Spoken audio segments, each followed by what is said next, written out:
Makanya antum tuh harus paham gitu, video itu kan memang anak-anak Wahabi Salafi saja yang seperti itu. Kenapa saya tidak katakan itu Syiah? Kenapa tidak saya katakan itu Khawarij, itu Mu'tazilah, itu Qadariyah Jabariyah, atau itu liberal, itu sekuler? Enggak. Saya bilang ya itu fahamnya Wahabi Salafi memang begitu. Enggak bisa dipungkiri, kita enggak ngomong.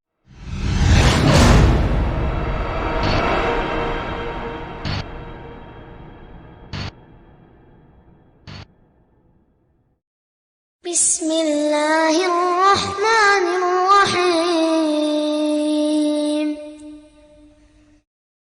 Makanya antum tuh harus paham gitu, video itu kan memang anak-anak Wahabi Salafi saja yang seperti itu. Kenapa saya tidak katakan itu Syiah? Kenapa tidak saya katakan itu Khawarij, itu Mu'tazilah, itu Qadariyah Jabariyah, atau itu liberal, itu sekuler? Enggak. Saya bilang ya itu fahamnya Wahabi Salafi memang begitu.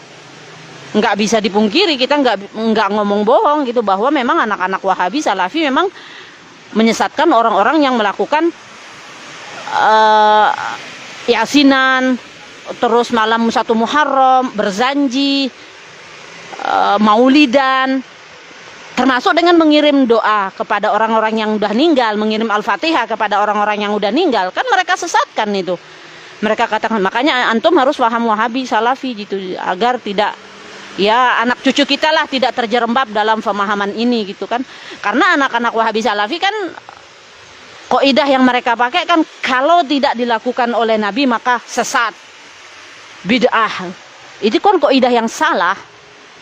Kalau memang benar kaidahnya seperti itu, kita sekarang balik lagi, bagaimana dengan sahabat Nabi, siapa ya, Bilal bin Abi Rabah radhiyallahu taala anhu.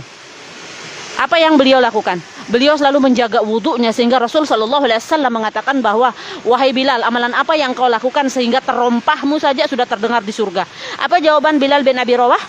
Beliau mengatakan bahwa beliau selalu menjaga wudu, tajdidul wudu, selalu menjaga wudu setiap saat. Lah, apakah ini dilakukan oleh Nabi? Tentu tidak. Maka kenapa Nabi bertanya? Nabi tidak pernah melakukan itu. Lalu sekarang kalau Nabi tidak melakukan itu, pakai kaidah yang itu, berarti Bilal sesat dong. Begitu. Bid'ah dong yang dilakukan oleh Bilal. No.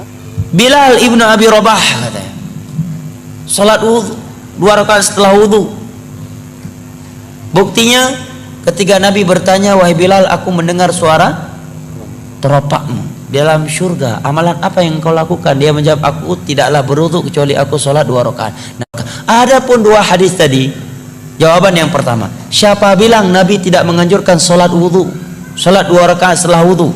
Dalam hadis Bukhari Muslim dari Utsman bin Affan, setelah beliau mempraktekkan sifat sholat Nabi, ya kemudian beliau menyatakan, demikian aku melihat Rasulullah Sallallahu Alaihi Wasallam berwudu.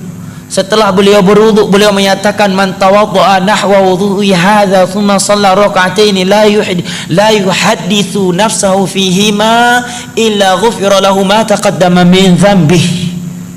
Nabi menyatakan, barang siapa yang berwudu seperti wuduku ini, kemudian dia salat 2 rakaat dengan khusyuk, tidak melalaikan dirinya dalam 2 rakaat tersebut, melainkan akan diampuni dosa-dosanya yang telah berlalu. Ini hadis.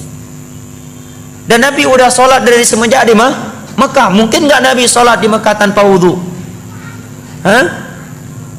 Subhanallah. Itulah kalau sudah hawa nafsu yang bermain, jamaah. Jawaban berikutnya, ikrar dari Nabi, dan ikrar bagian dari hadis, dan itu di masa wahyu. Adapun sahabat membaca Al-Ikhlas tadi, karena beliau mengambil keumuman ayat Allah, faqra'u ma tayassara minal Qur'an, bacalah apa yang mudah dari Al-Qur'an dalam salat. Al-Ikhlas bagian dari surat Al-Qur'an. Lebih dari itu beliau melakukannya di zaman wahyu, di mana agama belum sempurna kecuali setelah Nabi diwafatkan, dan diikrarkan, dibenarkan oleh Rasulullah. Anda buat bid'ah ini, siapa yang ikrar ya? Anda sahabat? Bukan. Zaman wahyu? Bukan. Yang ikrarnya siapa? Rasulullah? Bukan. Abu Nawas? Iya.